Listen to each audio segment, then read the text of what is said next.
Hello, everybody. Happy Sunday evening. Hope yours is going well. And it seems like the Seattle Seahawks are pretty happy with the UDFA haul they've managed. I don't think they've had a signing in the last 24 hours or so. So we may very well be done with the UDFA party. And I have to say, there's some real promise in this group. So I've already made a couple videos talking about who we got. I made my roster video where I discussed the possibility of some of them making the roster or making the practice squad. But let's actually talk about what we have in this collection of players. So, of the 12 who we picked up, I think three of them are pretty clearly not going to make this roster in any form, practice squad or 53 man. I just don't think there's room for them. I don't think they're intriguing enough prospects. I just don't see it.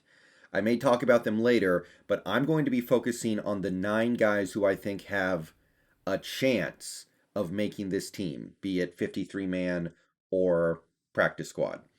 So we're going to start with one particular position that the Seahawks have done a really great job this offseason of improving on. We spent our top draft pick on this position, and we have used three UDFA slots on this position as well, including the most amount of money we offered any of our UDFAs as a signing bonus. And the person who we selected with that large signing bonus may surprise you. So, in this video, we're going to be talking about wide receivers. We picked up three UDFA wide receivers, and all three of them are very interesting. All three of them look like they belong in the NFL, and I feel like all three of them may end up making either the 53 man roster or the practice squad. And by the way, I got some comments on a previous video, so remember, the NFL recently changed the rule so you can protect at least some of your practice squad players. You just because you practice squad them does not mean every other team has a chance to pick them up. You can protect them. So with that in mind, let's start with maybe the most interesting UDFA receiver we picked up and maybe most interesting UDFA overall. Tamorrion Terry, 23 years old, out of Florida State, a former Seminole. And this guy is a physical specimen. It's no wonder that Tamorrion Terry was being talked about as a first rounder after his 2019 season. People thought this guy was going to be a top 30 pick. And then his 2020 season went very poorly, and now he's undrafted, and now he's in Seattle with a big chip on his shoulder. He's 6'4", 203 pounds, ran a 4.44 40 time. I know in high school he ran a 4.340, which doesn't really mean anything, but it's kind of interesting. Maybe he's a little faster than 4.44. We'll see. But he's big and he's fast. He was very productive in his first year at Florida State, 35 catches for 744 yards and 8 touchdowns. 2019, he broke out big time, 60 catches, almost 1,200 yards, 9 touchdowns. Excellent season, was getting hyped up and down. And then 2020, he tried to play through an injury. It went poorly. He only played in 6 games and had 23 catches for 289 yards and 1 touchdown. So, unfortunate for him, but maybe fortunate for us. As for where he was expected to get drafted, every draft expert website I looked at thought this guy was going to get drafted. Walter Football loved this guy. Even though he had a bad 2020, they thought he was going to go in the 3rd through 5th. ESPN thought he was going to go about 154th, so kind of a 5th rounder. Pro Football Network and Pro Football Focus both said 6th rounder, as did the Draft Network.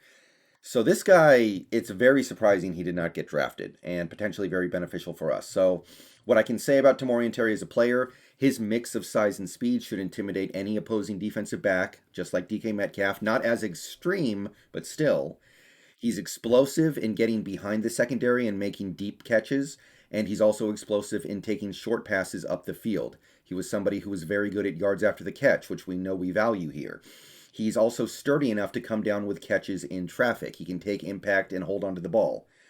He did not have good coaching at Florida State in recent years to develop him. That was something that seemed to be an overall Florida State problem. So on the one hand, that means he's probably better than he has looked in his college career. It also means he might take some time to develop into an NFL player. But they said that about Metcalf too. His route running and route tree needs work. His route running is not very good, but again, same thing they said about Metcalf. He doesn't have great hands yet or ball skills. He does drop some passes. He's definitely not a very good ball catcher. He needs to be a better blocker as well. As of right now, for a guy of his size, you would expect a better blocker.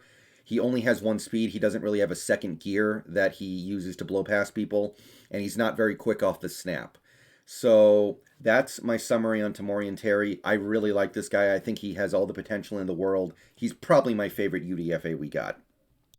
Okay, now we move on to receiver number two, who we got. This is another guy who was very exciting to many. 23-year-old South Dakota State University receiver Cade Johnson, smaller guy, a slot guy, 5'10", 186 pounds, ran a 4.4940, which is not bad. He didn't test great overall, but 4.4940 is not the worst. As for his college career, he only put up stats in 3 seasons. 2017, he played a little bit, 23 receptions for 318 yards and 3 touchdowns. 2018, he broke out, 67 catches, over 1,300 yards, 17 touchdowns. I know he's playing against weak competition, still notable. And then 2019, 72 catches for over 1,200 yards and 8 touchdowns. And he also broke out as a jet sweep and end around reverse receiver, 8 rush attempts for 149 yards. That seems to be a big part of his game as well. Everyone thought he was going to get drafted as well. Pro Football Focus thought he was going to be a third-round pick, and so did ESPN. Both those guys had a third-round grade on him, so the value is excellent, even if I don't know if there's a role for him on this team right now. The Draft Network thought he was going to be a fringe fourth-rounder, maybe a fifth-rounder. Pro Football Network said fifth-rounder, maybe sixth, and Walter Football said fringe seventh-rounder to UDFA. So everyone thought he was probably going to get drafted, so again, great value. So Cade Johnson as a player, he's got good short area agility. He's not fast, but he's quick. He knows how to get open off the snap. He knows how to quickly get open in small spaces, elusive from the slot when put in space, and he's tough enough to make contested catches. You can slam him right after he makes the catch, and he's going to hold onto the ball. He has upside as a return man as well. One of many players we have added this offseason who is a good return man potentially. He's got good hands and he's got good balance. He sounds like somebody who can make people miss, sounds like somebody who can get yards after the catch through his elusiveness, and he's quick. He knows how to focus in on an errant pass and make a very impressive catch, leaning backwards or leaning forwards or going up. He knows how to go up and get the difficult to catch balls. And he's a threat running reverses as well. So very versatile player, very interesting skill set. Some of the negatives I found on Cade Johnson were he sometimes doesn't finish the play, can sometimes just kind of jog out the rest of the play after the initial few seconds. He's not a good blocker, although you wouldn't necessarily expect a receiver of this size to be a good blocker, so it's not the worst thing in the world. He doesn't have very good top-end speed, but that's why he's quick. He makes up for it with his quickness. He's somebody who gets open in small spaces, not necessarily somebody who's going to burn you over the top. He's not going to make a lot of big 40-yard catches down the field, but as a slot receiver, it seems like there's something here. So that's Cade Johnson. I like him a lot too. I think there's room for him somewhere on this team. Okay, third and final receiver we picked up in UDFA is really interesting because this guy was not on my radar. This guy was not the kind of prospect that Cade Johnson and Tamorrion Terry were, but Connor Wedington of Stanford is somebody we wanted so badly, we gave him 20 grand in signing bonus. For comparison, we gave Terry 5 grand, and we only have 160 grand to work with on UDFAs. So we wanted this guy badly. We wanted this guy more than anyone else we got. So clearly we see a future for him on this team. And that wasn't exactly what I was expecting. I found out about the money thing recently. So let's try to figure out why we might want Connor Wedington on the roster. So Stanford receiver, 6 feet tall, 190 pounds, so passable size. 4.44 40 time is actually pretty sweet. If 4.44 is his 40 time, I know it was unofficial, but that is really solid, especially for a receiver in this range. Never very productive. 2017, he had 31 catches for 243 yards and 57 yards on 3 end-arounds. 2018, he barely played, had 65 yards on 9 catches. 2019 was his best season. 51 catches, 506 yards, 1 touchdown, and 3 attempts on the ground for 30 yards. In 2020, he didn't do very much, 15 catches for 157 yards. Pac-12 players going to Pac-12. Only one site I found had him drafted. The Draft Network thought he was going to be a late seventh round pick. Everyone else thought he was going to go undrafted. So why do we like him so much? That's what we're kind of trying to figure out here. So here's what I found when I scouted him out a bit. He's quick enough to play from the slot, kind of like Cade Johnson, kind of like Tyler Lockett, kind of like Dwayne Eskridge.